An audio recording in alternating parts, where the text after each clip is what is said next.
everyone, and welcome to our weekly Senatorial Forum. I'm Ruth Cabal. And I'm Ria Tanwatco Trillo. It's another Sunday. Time for us to ask our candidates questions you want answered ahead of our May 13th midterm elections. And we have 4 senatorial candidates with us today, but before we introduce them to you, we'd like to share a few guidelines. Candidates will have a minute and 30 seconds to answer questions. In the last 10 seconds, we'll hear this sound. It's a signal to wrap up. This other sound means we're out of time. We also have questions that are answerable by yes or no, so keep your signboards handy. One side says yes, the other side says no. So let's bring in our 4 senatorial candidates, and we will do this as usual in alphabetical order. Our first candidate is Bernard Austria. He is running under the Partido Demokratiko Sosyalista ng Pilipinas. His government experience includes being a consultant for the National Anti-Poverty Commission. He was also the former operations head for Quezon City Representative Winnie Castelo. Mr. Austria is pushing for universal social benefits for workers and ending contractualization. Bernard Austria, welcome to the show. Our next candidate is labor lawyer Sonny Matula. He is running under the Labor Party Philippines. Mr. Matula is an advocate of modernization as well as sustainable agriculture. He is also supporting the proposal to have a national minimum wage for workers. He was a former commissioner representing the labor sector at the Social Security system. Sonny Matula, glad you can join us. And we'd like to welcome this time Joanne Sheila Naliw. She is a lawyer and running under the Katipunan ng Kamalayang or Kamalayang Kayumanggi. Attorney Naliw is a lecturer at the Ifugao State University and an Indigenous Peoples Mandatory Representative at the Ifugao Provincial Jail. She wants to push for Indigenous people's rights and federalism. Joanne Naliw, thank you for being here. And last but not the least, Dr. Willie Ong. Dr. Ong is a TV host and cardiologist. He is a candidate from the Lakas CMD party. His main advocacies include cheaper or free medicines and more incentives for health workers. Dr. Ong, welcome to the show. And thank you to the candidates who are here with us. It's good to have you in the CNN Philippines special presentation. Our first question to all of our candidates today will serve as your opening statement. The question is, what are the most urgent needs of Filipinos which you can address as senators? So we'll do this in alphabetical order. We start with Bernard Austria. Sa tingin po namin sa partido, yung pinaka dapat na pangunahing ayusin dito, yung klase ng pamumulitika sa atin.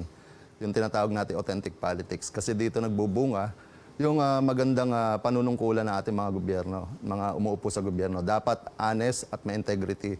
Tsaka yung klase ng pamumulitika rito, dapat yung political party system natin maayos, maging matured na yung ating political system. Dapat ideological base, may prinsipyo, may malinaw na programa. Yan yung sinusulong natin, yung tunay na politika. Tama na yung politikang sarswela, kengkoyan.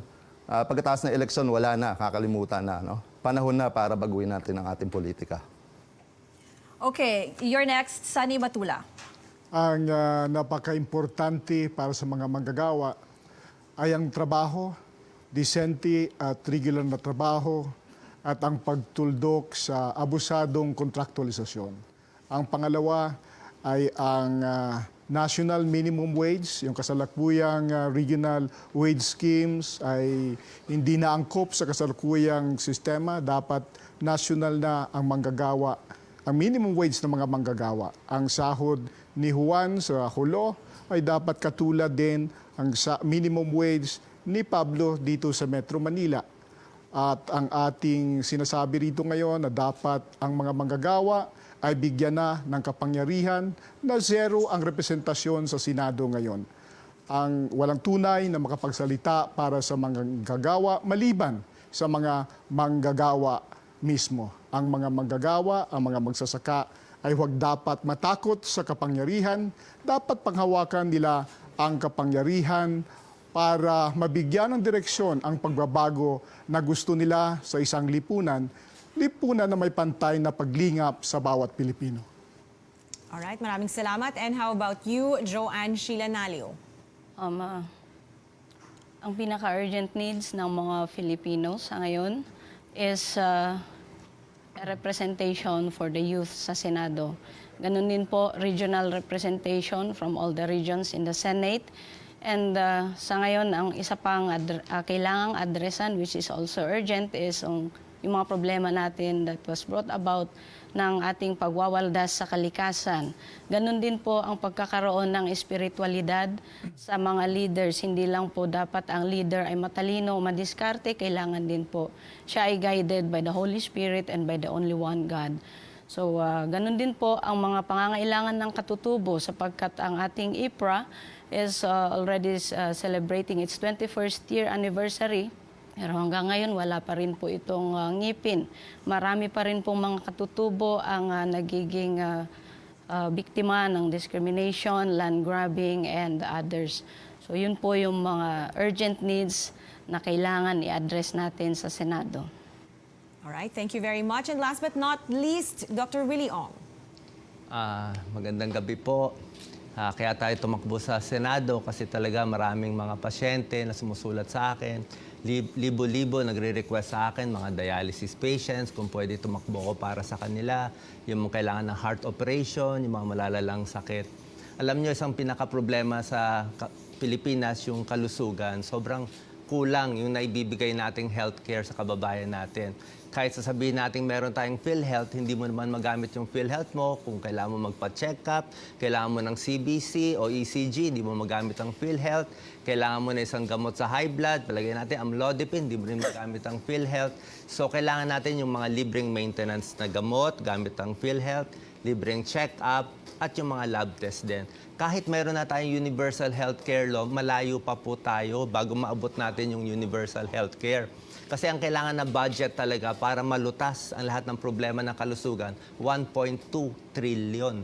Ang budget natin, let's say 270 billion. So mga 20% pa lang yon. Marami pang kulang sa universal healthcare. Kailangan natin tutukan para maibigay po natin ito ng maganda. Hindi pa covered yung mga professional fee, presyo ng gamot, sa universal healthcare. So, marami pa tayo dapat tutukan para umabot talaga yung tulong para sa kababayan natin. Ginagawa po natin to talaga para po sa inyo. Salamat po. Okay, thank you, candidates, for your opening statements. And we will now have a yes or no question. Candidates, may we request you to reach out for your signboards. Senator Ping Lacson said the Dangerous Drugs Board should proceed with its proposal to conduct a survey to fully understand the extent of the illegal drug problems in our country. That after President Duterte said last week our drug problems have actually worsened in the Philippines. The question is it time to end the government's controversial war on drugs, yes or no? Your answers, please. Sir. Mr. Austria? Okay, we have 2 yeses and 2 nos. Later in the program, we'll talk more about the government's controversial war on drugs. We'll also talk about China. And for those of you on Facebook, we are reading your comments and questions, and we will try to ask some of them to our candidates who are here with us today. This is the last of our senatorial forums because on April 27th, we will have our senatorial debate. This is a CNN Philippines special presentation. Stay with us.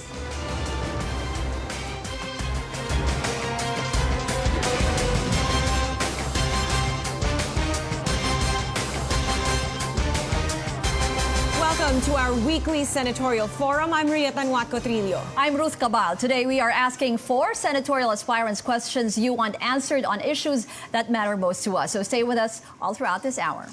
Former President Gloria Macapagal Arroyo attended the Boao Forum for Asia annual conference in Hainan, China. She said the world should look at China's rise as an opportunity rather than as a threat. In the last 3 years, we have seen improved relations, increased trade, and economic activity between the Philippines and China.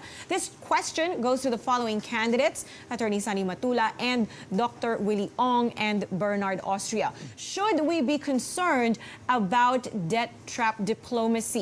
We do want to mention that Beijing only recently rejected claims that its Belt and Road Initiative is a form of debt trap diplomacy. Sani Matula, please go ahead. Dapat maging cautious tayo sa pag-enter into contract sa China. Sapagkat maraming mga bansa ang may experience na hindi maganda sa China at alam natin na mas mataas pa ang kanilang interest na binibigay kaysa ibang mga bansa tulad ng Japan, ano? Kaya dapat i-review ng ating pamahalaan yung pag-entry natin o enter into contract with the People's Republic of China. All right, thank you very much for that. Next, Dr. Willie Ong. Yes, siyempre kailangan natin timbangin yung pros and cons. Lagi natin binabasa to sa China debt trap. Kung malulugi ba tayo, masyado bang mataas yung interest rate. Sinabi na rin ni Prime Minister Mahathir na dapat mag-iingat tayo. So tinitingnan natin kung ilang percent yung binabayad natin, kung malulugi ba tayo, o kung mas maraming benepisyo ang makukuha natin sa pag-build ng mga tulay at iba pang mga gamit. So kailangan makipag-deal tayo sa mga ibang bansa na malapit sa atin, pero kailangan wise tayo. Dapat lamang lagi tayo sa mga pag-deal natin sa kanila. Bernard, Austria. Nakikita naman natin yung history ng China. No? Sa ngayon ay sila ay pinapatakbo ng Communist Chinese na party. No? Siyempre, merong mga political na gusto yan, tsaka may economic na gusto. So yung pangunahing gusto nila rito, siyempre, paano nila pakakainin yung billion nilang populasyon. Yung yung geopolitical nila na sa 30% dito sa ating BRI na tinatawag yung Belt and Road Initiative, dapat tingnan din natin. Hindi masama na tingnan natin bilang oportunidad, pero tingnan natin yung mga experience ng mga bansang nalubog sa utang at ang kanilang kinukuha yung mga ginagawa, no? Yung soberenya, gini-give up. Dapat ay tingnan din natin yung sinabi ni Mahathir na malaking market at malaking pera yung nasa China, pero tingnan natin yung comparative advantage, yung advantage ba sa atin yung mangyayaring pag-utang natin. So pwede naman yung foreign direct investment, bakit doon tayo pumupokus sa build na kung saan ay sinasangla natin yung ating teritoryo. Okay, let's move on to our next question. It's about the war on drugs again, but this time we'd like to ask the following candidates to answer this question: Joanne Sheila Naliw, Bernard Austria, and Dr. Willie Ong. As we said earlier, the president announced the illegal drug trade in the country has gotten worse. How else can the government address illegal drugs? Let's start with Joanne Naliw. Maraming salamat. Since nasubukan na natin yung mga naunang estratehiya para i-address ang problema natin sa droga at nakita natin na ito ba ay epektibo o hindi, diyan natin simulang pag-aralan ano pa ba ang maaari natin gawin sapagkat marami na nga pong nangamatay, subalit nandyan pa rin po yung problema natin sa droga. Therefore, ito ba ay epektibo o hindi? So let's try another approach. Let's try the root cause. Saan ba talaga nagmumula yung problema natin sa droga na yan? Diyan ba sa mga maliliit lamang o dun sa mga malalaking nagpapasok ng mga droga? So dun tayo magsimula na mag-isip ng panibagong approach in order that we are going to address itong problema natin tungkol sa droga. Maraming salamat. Bernard, Austria. Sa ating pananaw, no, yung war on drugs, hindi naman pangit to, kaya lang yung approach sa may problema. Kasi dapat tingnan natin, yung mga taong sangkot dito, kagaya ng mga user, yung mga simpleng mamamayan, may human rights din sila na dapat tingnan natin kasi may human dignity yan. Sila ay biktima rito, no? Hindi sila dapat pinapatay. Ang dapat na tingnan dito, between consumer and supplier, paano pumapasok yung droga rito sa ating bansa. Saan pumapasok yan? Nahuhuli natin ang lalaking tonelada, bilyong-bilyong piso. Andyan pati yung, yung cocaine. Nakikita natin na masyado yata nagiging transshipment ng legal na droga itong Pilipinas. At the same time, ay mga may ni-recycle at pinapagamit at binibenta doon sa mamayan. So dapat i-review natin yung approach, paano natin pipigilin yung paglaganap ng droga rito. Dapat doon tayo sa supply side. Bantayan natin yung ating mga daungan. Okay, next we'd like to call on Dr. Willie Ong. Yes, oo, dito sa droga talaga kailangan babantayan natin. Una-una, kailangan alam natin tamang datos. Gaano ba karami yung gumagamit ng drugs? 3 million ba, tulad sinabi dati, o 7 million, kumukonti ba o dumarami? Tapos, sa datos natin, 98% sa kanila ay gumagamit ng droga, pero hindi sila naman pusher. Yung mga pusher, syempre, kailangan ikulong. Pero yung 98% na gumagamit ng droga, baka gusto nila magpapayat, gusto lang nila magtrabaho na mas mahaba, sa tingin ko, kailangan i-rehab sila. Marami akong kapwa doktor, sila nagbabantay sa mga rehab centers. Ang problema sa rehab centers natin, kahit 6 months na sila nandun, marami nagre-relapse, bumabalik ulit sa droga. So bakit? Kulang tayo sa psychiatrist, kulang tayo sa clinical psychologist, kulang tayo sa gamot, meron pa mga halfway house. So kailangan maganda yung gamutan sa kanila dahil milyon-milyong Pilipino to, mga pamilya natin sila, ayaw naman natin sila magkasakit o mamatay. So gusto natin tulungan yung mga gumagamit ng droga para maibalik sa tama ulit. Tsaka itong paggamit ng droga, isa siyang addiction. May problema talaga sa prefrontal lobe ng tao. For 6 months, hindi talaga siya makakapigil. Yung iba na-addict sa sigarilyo, sa alak. Pareho din yung problema na addict sa video game. So, kailangan sila gamutin. Para sa akin, health problem siya. Hindi lang siya criminal problem. Okay, and Attorney Matula, please. Para sa akin ay dapat titingnan ulit ng gobyerno ang kanyang programang ito kasi marami ang mga collateral damages dito at nakikita natin na yung mga inosente ay nadadamay.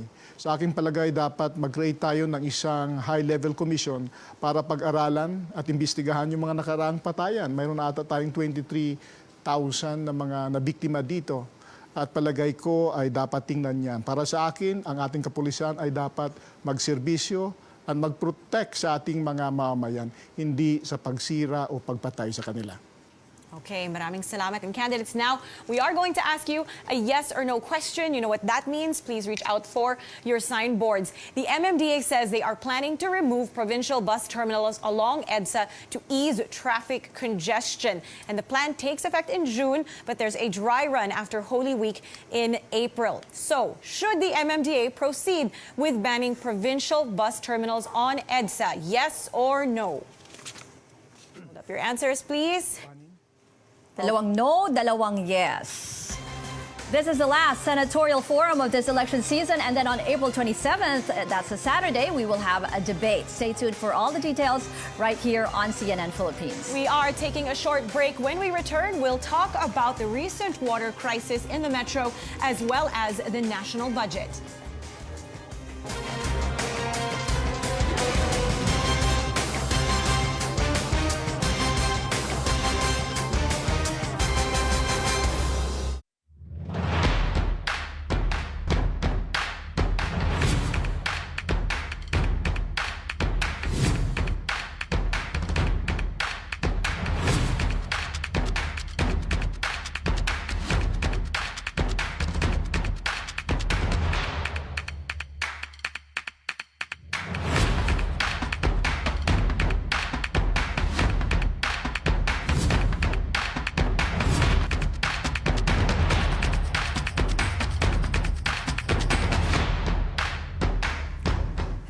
Welcome back, everyone. This is a CNN Philippines special presentation. I'm Ruth Cabal. And I'm Ria Tanwat Cotrillo. The campaign is in full swing. Election day is on May 13th, and that's just a little over a month from now. More than 18,000 seats are up for grabs. 12 of these seats are in the Senate, and we have here with us 4 senatorial aspirants. So this time we want to focus our attention on the national budget.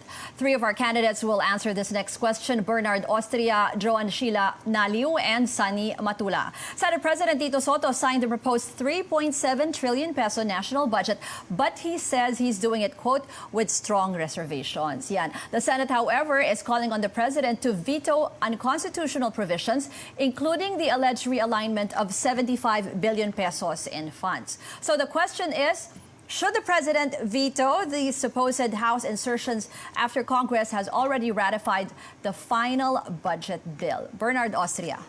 Yung budget natin sa pambansang budget, napaka-importante niyan. Pag binito ng Pangulo yan, syempre, re-enact na lang yung lumang budget. Marami maapekto dyan, kagaya ng mga teachers, na mga bagong hire. Yung mga bagong empleyado ng ating gobyerno, maapektuhan. So dapat pag-aralan maigi yan yung pagdating sa national budget, kung ibibito o hindi. Okay. Joan Naliu. It needs scrutiny kasi apektado ang buong Pilipinas pagdating dyan sa national budget na yan. Now, kailangan nakaantabay din po ang taong bayan tungkol sa magiging susunod na gagawin ng ating Pangulo kung ito ay ibibito o hindi. Sa ngayon, hindi tayo maaring makapagbigay ng isang direktang advice on what to do next. Kasi kailangan timbangin natin ang magiging epekto nito sa ating ekonomiya at sa ating bansa as a whole. So we need to really weigh the pros and cons of vetoing itong national budget natin ngayon because many will suffer. And of course, hindi lang naman ang ating gobyerno, kundi ang pati taong bayan at ang ating mga proyekto sa ating bansa. Maraming salamat. Sani Matula. Nagtuturo ako ng constitutional law sa 3 universidad. At alam naman natin sa ating konstitusyon na kapag ang House at ang Senado ay nagkaroon na ng bicameral committee at inapprove na ito ng bicameral committee, ay hindi na dapat mabago pa yung mga provision na napagkasunduan doon sa bicameral committee unless may consent yung kabila, no? Kaya palagay ko ay titingnan mabuti ng mga legal advisor ng presidente ang pag-aproba ng bagong budget na ngayong 2019 para masiguro na ang mga probisyong ito ay hindi maging salungat sa ating saligang batas. Okay, and at this point, we'd also like to hear from Dr. Willie Ong, please. Yes, syempre kailangan natin tignan yung issue doon sa mga insertion, kung malaki bang ilang bilyon nilalagay. Syempre ayaw natin mapunta sa corruption itong money. Kung mapupunta sa corruption, di malulugi din yung taong bayan. So kailangan i-weigh ng President kung ibibito niya, mas tatagal ba yung tulong na kailangan na ibigay ng Congress o hindi. So mahirap itong desisyon, pero depende ito sa akin doon sa insertion. Kung talagang may anomalya, questionable, ay ba kailangan ayusin muna para hindi masayang yung pera. Okay, maraming salamat. Now, our next question goes to 2 of our candidates. That will be Dr. Willie Ong once again and Sani Matula. The damage from the impact of El Nino keeps rising and weather officials said the drought or dry spell will last until June. How should the government manage water supply for human consumption and irrigation? Dr. Ong, from you again, please. Yes. Bali, ang problema natin talaga sa tubig, alam nyo, sa ibang bansa, ang problem nila sa oil. Pero ngayon, sa buong mundo, mukhang tubig na magiging problema. Kasi dito nga sa Angat Dam natin, bumababa na. Ang isang pwede natin magawa ay magsisave tayo ng tubig. Di ba? Kailangan magtitipid ang lahat. Pangalawa, sa technology sa farms natin. Baka dati yung technology masyadong maraming tubig na gagastos, baka may crops na konting tubig lang kailangan para ma-save din natin yung tubig galing sa ulan. Pwede rin natin itaas yung binibigay na budget para sa mga LGU, sa mga calamity funds nila, para magamit nila to, para matulungan yung mga farmers. So, titingnan din natin yung dami ng dams natin, baka sira na, hindi na kailangan na mag-invest na sa mga bagong dams din. Mr. Matula. Nakita natin dito sa Metro Manila, nagka-problema na tayo sa supply ng tubig at maraming mga residente ng Metro Manila ang nawalan ng tubig at naghihirap, hindi nakapasok sa opisina. Ganon din yung ating mga farmers doon sa Kanayunan. Halimbawa, nanggagaling ako doon sa South Cotabato noong isang araw at nakita ko na maraming mga farmland, taniman ng palay, taniman ng mais, ang na tamaan ng El Nino at may mga maraming local governments sa South Cotabato ang nagbabalak na magdeklara o nagdeklara na nga ng state of calamity dahil sa init. So palagay ko ay ang ating Department of Agriculture, yung ating mga water authority sa Metro Manila ay dapat noon pa ito pinag-aralan At ang isang kakulangan sa ating mga water authorities ay kakulangan ng representasyon ng mga consumer sa board at lalong-lalo na kakulangan ng representasyon ng mga tao mismo na naapektuhan. So para sa akin ay problema ito ng pagpaplano at inefficiency sa gobyerno. At palagay ko ay dapat tingnan ito ng executive department na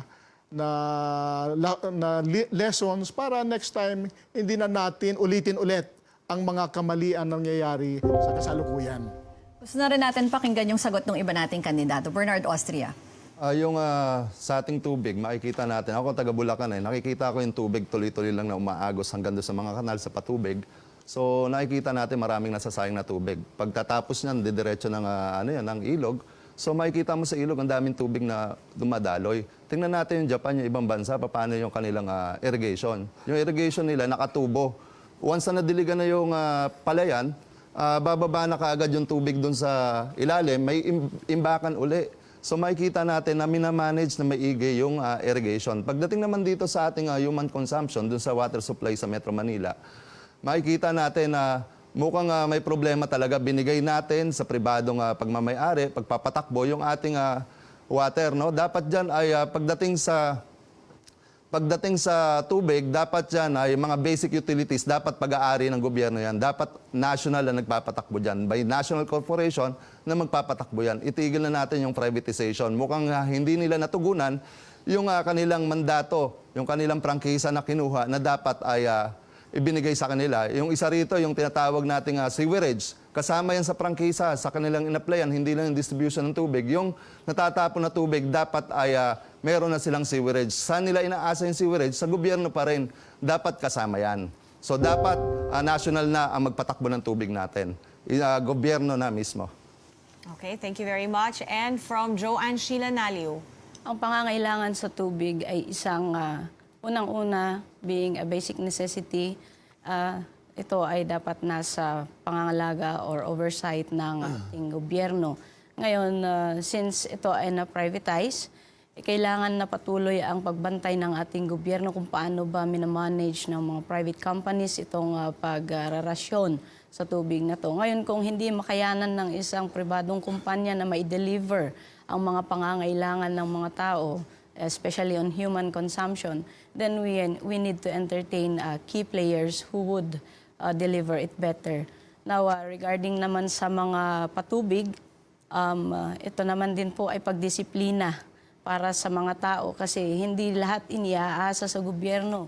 Tayo din mismo mga tao may responsibility sa pag-conserve ng tubig na ito sapagkat isipin po natin, hindi lamang po tayo ang nakikinabang dito, kundi ang buong sambayanan. So, it's just a matter of being sensitive to the needs of others. So, kung nakikita natin na natatapon lamang ang tubig, we have to do our part and conserve it so that yung mga iba, mabigyan din po sila ng rasyon nito. Maraming salamat po. Yan, halos lahat ng kandidato natin, maganda yung sagot tungkol dun sa pagtitipid sa tubig. Ito, tubig pa rin po yung issue natin. Yes or no question, paki-prepare po ang inyong mga signboards. Nung nagkaroon ng problema a few weeks ago, di ba, maraming nawala ng tubig. So ang sinasabi ng Manila Water, they will not collect either the full or the basic charge to customers affected by the recent water interruption. So ito ang answerable by yes or no. Tingin nyo ba this is enough compensation for the service interruption? Yes or no? Puro, yes kay Dr. Willie Ong. At yung tatlo ay puro no. No. This is a CNN Philippines special presentation, the Filipino Votes Senatorial Forum. We'll be back after a short break with a question on traffic. What's the solution? Candidates, be ready.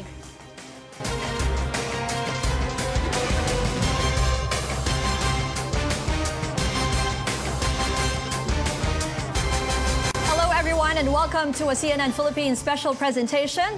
We are joined today by 4 senatorial candidates. Thank you for joining us today. Now, if we ask people in this country, our traffic problems will perhaps be on their list of issues that they want politicians to address once and for all. The president recently said he has fulfilled all his campaign promises except addressing the EDSA traffic. What are your short and long-term solutions to our traffic problems? We want to ask this question to Bernard Austria, Joanne Sheila Naliw, and Dr. Ong. Una, kaya nagkaka-traffic tayo sa Metro Manila kasi nandito yung development, no? Nandito nakafocus. Tapos pangalawa, yung pagpasok ng sasakyan, dire-diretso, no? Yung bilihan, no? Ang dami may sasakyan, pwede nang mag-down ka lang, pwede ka na magsasakyan. Hindi, kahit na wala kang parking lot, maaprubahan yung iyong pagkuha ng sasakyan. Tapos yung mga lumang sasakyan, panahon pa ni Marcos, no? Yung mga Gemini na taxi, na-convert sa owner, hanggang ngayon tumatakbo yung ilan dito, yung iba sa probinsya. Tapos yung mga bus na nandito, na kailangan ay tinitingnan natin. Pagpasok dito ng mga bus ay tinitingnan yan yung mga second hand na yung birthday nila, yung pagpasok dito, hindi doon sa mismong tinatawag natin na kung saan siya nanggaling, San Pedro Dos. So mukhang kailangan nating may pace out doon sa mga sasakyan. Tapos gawin natin siguro yung isang paraan dito, yung pasok ng school, pasok ng private, tsaka yung pasok ng gobyerno. Tingnan natin, lagyan natin ng interval, punong-puno yung Metro Manila. Yung development, hindi na-design ng maayos yung land classification, tsaka yung paggamit ng lupa rito. Yun po. Alright, maraming salamat. And now, we'd like to hear from Joanne Sheila Nalio. Yes, tama rin po yun na nandito lahat halos ng mga national offices kung saan lahat ng mga transaction ay nandito rin po. And most of the universities are also here in Metro Manila, kaya nag-umpukan na lahat ng mga sasakyan dito. Baka magandang entertain natin yung idea na ilipat ang mga government offices somewhere outside of Metro Manila so that kahit papaano malesen natin ang traffic congestion dito. Ngayon, isa pa ulit na pwede natin gawin is yung coding. Medyo kahit nag-coding na tayo ay marami pa rin po mga sasakyan dyan sa kalye. So what if we consider yung odd-even number kaya when it comes to coding? And pangatlo is again, isa sa mga nakaka-cause ng traffic is when people go to the airport. Lalo-lalo na kami na pupunta sa mga probinsya, we have to pass by Metro Manila in order for us to reach the airport. So baka pwedeng magkaroon tayo ng diversion road para sa mga diretsong pupunta sa airport para hindi na dumaan dito sa Metro Manila. And that way, we can also help decongest the traffic here in Metro Manila. Thank you po. Dr. Ong, Sa long-term solution sa traffic, alam na natin. Pero ang traffic kasi talaga health problem yan. Bakit health problem? Dahil sa traffic, ang dami nagkakasakit sa puso, nagkakasakit sa baga, nagkaka-stroke. Sinabi na yan ng World Health Organization sa Pilipinas, libo-libo namamatay sa traffic. Actually, pag ang bahay nyo 150 meters away from a main road, parang EDSA, mas mataas ang risk mo na mamatay. Proven study na yan. Pero ang tuturo natin, meron tayong iniisip ng mga short-term solutions. Una-una, pwede natin gawing walkable ang Metro Manila, ang mga big cities. Paano walkable? Dapat maganda yung pwede mo lakarin, covered yung walkway, merong upuan, para hindi na lahat sasakay. Kasi kung kaya mo naman lakaran, di malaking tulong to. Short term yan. Pangalawa, yung mga maliliit na tributaries, yung maliliit na daan sa mga iskinita, dapat open yon, hindi pwede naharangan ng talyer, pag may namatay, nakaharang. Kung maliliit na mga iskinita, dumadaan yung traffic doon, makakabawas din yan. Pangatlo, yung 4-day work week. Kung gagawing 4 na araw, ina-adjust yung schedule, makakatulong din. Ito muna yung mga short-term solution. Plus yung mga long-term. Yung long-term, kailangan talaga ilipat yung mga malalaking government offices para doon na pupunta yung tao. okay, we have an additional question here. So, para to sa lahat ng ating kandidato na nandito sa inyong apat, how can you strengthen women's rights? We start with Mr. Austria. Yung karapatan naman ng kababaihan, napaka-basic niyan eh. Bilang tao, both lalaki at babae, may karapatan siya. So doon nag-emanate yung ating karapatan bilang lalaki at babae. So yung pag-strengthen niyan, depende kung paano natin i-advocate yung ating rights. Hindi rin naman natin pwedeng i-demand yung rights ng iba doon sa majority. So paano po protection ng ating lipunan yung karapatan ng bawat isa. So nag-emanate yan sa human rights natin bilang isang tao. Mr. Matula. Kinakailangan siguro yung sa mga representasyon sa ating kasalukuyang batas ay dapat i-enhance. Ang halimbawa na magandang affirmative action for women ay yung sa Social Security Commission. Nakasaad mismo sa batas na there shall be 3 representatives from the workers. At least 1 is a woman. There shall be 3 representatives from the employers. At least 1 is a woman. So yung preference na yan, palagay ko sa ibang pang mga decision-making bodies ay ating bigyan ng pansin para yung mga kababaihan ay may boses sa mga decision-making. At palagay ko, makakatulong yan sa pag-empower sa ating mga kababaihan, sa pagbibigay ng respeto sa kanila, at siyempre, para i-advance yung kanilang mga interest bilang mga babae. Okay, thank you. And from Joanne Sheila Nalio. Yes, thank you. Strengthening women's rights start from recognizing the role of women in nation building. First and foremost, wala naman pong lalaki kung wala rin pong babae. So we respect itong mga kababaihan natin sa kanilang nakakayang gawin, meron din naman po silang mga nakakayang gawin na hindi kayang gawin ng lalaki. Ngayon, when it comes also to employment opportunities, kailangan let's not discriminate porke babae ay hindi ba niya kayang magbuhat, for example, ng mga mabibigat.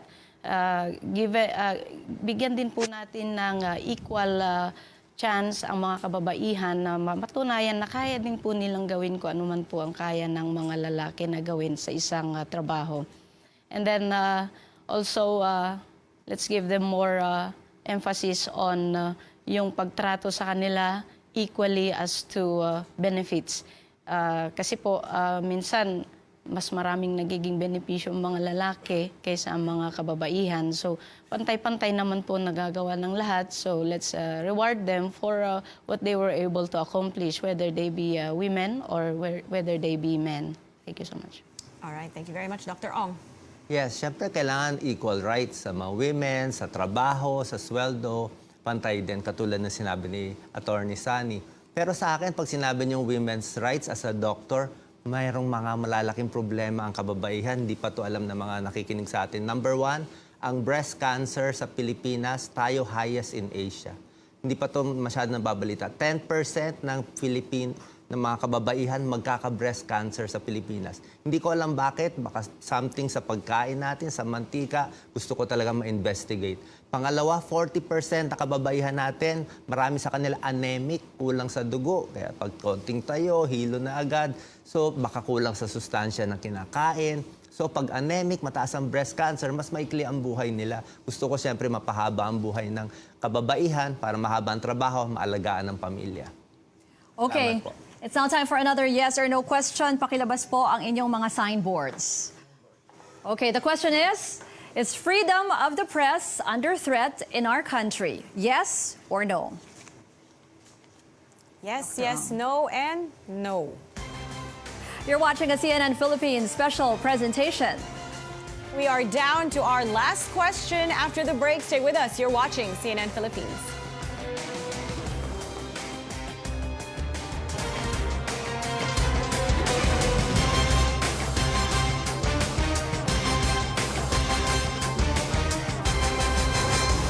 Welcome back to the program. I'm Ruth Cabal. And I'm Maria Tanwat Cotrillo. You are watching a CNN Philippines special presentation. We're asking our questions that our fellow Filipinos want answered on the most pressing issues they're faced with today. And we have one final question to our senatorial aspirants. If elected, what would be your priority legislation? And we will begin with Ms. Joanne Sheila Naliw. If elected, my priority legislation would be to adopt the Puno draft of the Federal Constitution, which was commissioned by the President Rodrigo Roa Duterte when he ordered the CONCOM to come up with the draft. Now, we really need a system change here. Kasi kung gusto natin ng pagbabago, dapat overhaul na po siya. Hindi lang yung baguhin ang mga piecemeal legislations kasi sistema na po ang may problema. Pangalawa po, itong Freedom of Information Bill na ito hindi maipasa-pasa. Kailangan po marinig ng taong bayan, makita ng taong bayan ano ba yung mga nagiging transaction ng mga gobyerno kasi parte sila ng ating government. Remember, we are to elect or we are being elected by the constituents as the representatives. They should be involved sa lahat ng mga transaction. They should be aware of all these things that are going on upang makasama din po natin sila sa pamamahala dito sa ating bansa. Now, it's very hard when you are in the dark regarding yung, especially yung government spending kasi hindi mo nakikita saan napupunta yung pera ng ating bayan. Kaya itong Freedom of Information Bill, kailangan po talaga ito sapagkat dito natin makikita at ma-involve ang buong taong bayan sa pamamahala sa ating gobyerno. Maraming salamat po. Thank you very much. Mr. Sunny Matula. Marami tayong naisip na programa. Doon sa Labor Win program namin ay may 8 mga agenda kami. Pero babanggitin ko na lang siguro yung 4 at mas ipapaliwanag ko yung 2. Yung una ay ang pag-address doon sa kasiguruhan sa trabaho. Ating i-address ang strengthening of the right to security of tenure at ang pagtuldok sa ENDO. Yung pangalawa, yung national minimum wage from a regional wage scheme maging pambansa na. Ang pangatlo ay yung enhance natin yung ating social security. At yung pang-apat ay ang proteksyon ng manggagawa kung sila ay mag-oorganisa ng union. So yung una ang ating tutukan, yung security of tenure ng mga manggagawa na ngayon ay epidemic pa rin na nangyayari sa Pilipinas at maraming biktima ng mga manggagawa. Ayon sa Senate Labor Committee ay mga 1.9 million na mga manggagawa ang nasa abusadong kontraktualisasyon. Ang nagkaisa Labor Coalition ay may estimate dyan umaabot pa ng 10 milyong mga manggagawa na nasa abusadong kontraktualisasyon. At ang ating gagawin dyan ay dapat isulong natin yung Senate Bill 1826, Strengthening the Right to Self-Organization, at ilalagay natin sa batas ang mabigat na penalty at i-sharpen natin ang definition ng labor-only contracting na sa kasalukuyan ay maluwag. Dr. Willie Ong. Alam niyo po, ang dami ng mga batas ginawa sa health, sa kalusugan, pero alam niyo naman sa dekada-dekada hindi naman talaga umaabot dun sa mga kababayan natin. Talaga ang dami pa rin walang makuhang libreng operasyon, libreng gamot, ang dami talaga may kailangan. Meron na tayong Universal Healthcare Law, pero maraming hindi pa alam kung ano talaga itong Universal Healthcare Law. Magiging libre daw ba lahat? Libre na lahat ng gamutan? Hindi po ganun mangyayari. Tayo lang ang doktor na tumatakbo ngayon sa Senado. Kailangan malalim ang kaalaman natin, deeper understanding dapat ng health issue. Hindi yung libre-libre lahat. Hindi mangyayari po. Una-una, ang universal healthcare, number one, dapat alam natin, hindi magiging libre lahat. Pangalawa, yung catastrophic illnesses, yung mga malalalang sakit, hindi mako-cover pa eh. O yung dialysis, yung mga heart operation, hindi pa magkakasya talaga sa budget. Yung universal healthcare law din, hindi pa rin ma-address yung mahal ng gamot natin sa Pilipinas. 5 times more expensive ang gamot natin. Yung mataas na professional fee, hindi pa rin yan kasali. Yung pag-improve ng hospital, tututukan pa natin. So marami pa talagang issue dito. So gagamitin ko yung oversight function para at least mabantayan ito. At hindi lang sa universal healthcare, meron tayong measles epidemic, meron pang bagong epidemic na wala pa nakakalam. I think first time maririnig nila. Itong tuberculosis, may TB epidemic tayo. Mahabang discussion yan, pero mahalaga po yan. Basahin nyo, tutukan nyo, malaki po problema dyan. Okay, Bernard Austria. Yung sa atin naman, ang tututukan natin dito, yung political party system natin. Mukhang may problema kasi nakikita niyo naman yung sitwasyon ngayon. Kitang-kita natin yung mga tumatakbo ay galing din sa mga ibang political party dati, no? Tatalon-talon kung sino yung nakaupo. Ang mangyayari rito, walang loyalty sa party. Tapos kaya walang malinaw na programa para sa taong bayan. Walang malinaw na prinsipyo, ano yung mga dadalhin, no? Kaya nangyayari sa atin, nagkekengkoyan tayo, ginagawa nating yung iba pwedeng sumayaw, yung iba gumagastos ng 400 billion para sa pangangampanya. Saan naman nila babawiin yun? Yung mga sponsor nila, kundi man sila, siyempre may hihilingin sa kanila yon. Mas maganda kasi ang political party dapat may utang sa taong bayan. Yung mga iuupo ng political party, kakandidato, dapat sila yung may utang sa taong bayan. Dapat isulong na natin yung political party funding. Depende, kagaya sa Germany, may 100 Deutschmark, nakalaan yung tinatawag nating isang bahagi nun, 3 bahagi, sa charity, sa religious, tsaka sa political party. Sa Spain, makikita natin, may tinatawag doon na funding ng political party. Depende kung kadami yung botong nakuha mo, may kaakibat na peseta. 10 peseta kada isang boto. So kung maayos natin yung political party system natin, dito natin maayos yung tinatawag na economic naman. Kasi mukhang may problema yung political party, hindi yung saligang batas ang may problema.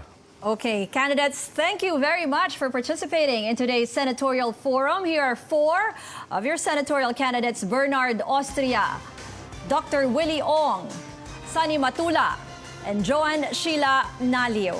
Marami pong salamat. Ako po si Ruth Cabal. At ako si Ria Tanwat Cotrillo. Thanks for watching us right here on CNN Philippines.